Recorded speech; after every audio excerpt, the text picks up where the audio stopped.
Finally दोस्तों, सेबी का नया सर्कुलर जारी हो गया है जिसमें उन्होंने बताया था लॉट साइजेस को चेंज करके पढ़ाया जा सकता है, जो कि 21 नवंबर से हो सकता था, लेकिन वो अभी तक हुआ नहीं है। लेकिन हो सकता है आने वाले कुछ समय में ऐसा हो जाए। तो एक बार रिवाइज कर लेते हैं कि कितना किसका लॉट साइज रहेगा और क्या क्या रहेगा। तो सबसे पहले निफ्टी का लॉट साइज जो 25 था उसको 75 कर दिया गया है, लगभग 3 गुना, 3x तक का मार्जिन अब इसमें देना पड़ेगा हमको। बैंक निफ्टी में देखा जाए तो 15 से 30 किया गया है। इसका तो फिर भी ठीक है, इतना क्वांटिटी तो हर कोई लेता ही था, 30। बाकी ये सब आप चेक कर लीजिए, कुछ इस प्रकार से बढ़ाए गए हैं। अब इससे क्या होने वाला है, इससे सीधा जो प्रॉफिट एंड लॉस वो होगा। मेरे को लगता है कि ये सीधा रिटेलर को बाहर निकालने के लिए बोला जा रहा है। रिटेलर क्या सोचता था कि हम 1000 2 हजार रुपए लाएंगे, 10 रुपए वाला प्रीमियम खरीदेंगे, 10 से 20 रुपए वाला प्रीमियम खरीदेंगे, और जब ये प्रीमियम बढ़ के 50 रुपए से 60 रुपए तक चला जाएगा तब इसको हम सेल करेंगे। इस वजह से क्या होता था कि ज्यादातर रिटेलर लॉस ही करते थे।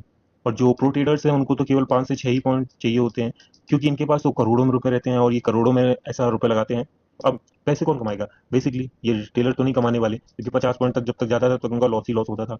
जो 1 2 पॉइंट के लिए करते हैं उनका तो प्रॉफिट होना ही है, क्योंकि वॉलिडिटी है मार्केट में, तो 1 2 पॉइंट बढ़ ही जाता है। तो रिटेलर ज्यादातर लॉस करता था, और उनका रिटेलर्स का जो पैसा रहता था वो हेज फंड वाले लोग, बड़े पैसे वाले लोग ले जाते थे।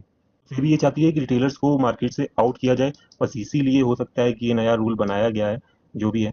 अब आपको क्या लगता है कि क्या हो सकता है, क्या नहीं हो सकता है? मेरे ख्याल से इसमें ऑप्शन बायर को कोई फर्क नहीं पड़ने वाला, क्योंकि ज्यादातर मैंने देखा है ज्यादातर लोग ना इतना 75 क्वांटिटी तो ले ही लेते थे, और बैंक निफ्टी में 30 से ज्यादा ही क्वांटिटी लेते थे, तो बायर्स को कोई फर्क नहीं पड़ने वाला। फर्क पड़ने वाला है तो सिर्फ सेलर को। अब सेलर के लिए मार्जिन पहले से ही ऑलरेडी ज्यादा लगता था, तो अभी तो लॉट साइज और बढ़ गए हैं तो और ज्यादा मार्जिन लगेगा।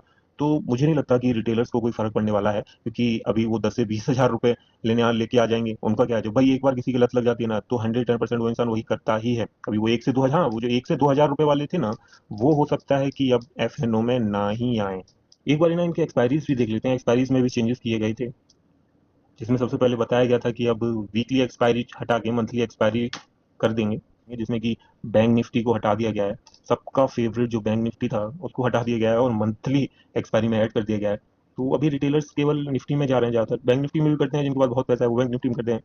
बाकी निफ्टी में ज़्यादातर लोग अब आ रहे हैं, क्योंकि उनके लिए तो ये मार्जिन ज़्यादा लगेगा, तो उतना सफिशिएंट है नहीं। और मेरे ख्याल से अब उनको दूर ही रहना चाहिए, क्योंकि पता नहीं कि आगे चल के क्या वॉलेटिलिटी रहती है मार्केट में और क्या नहीं। Audio Jungle.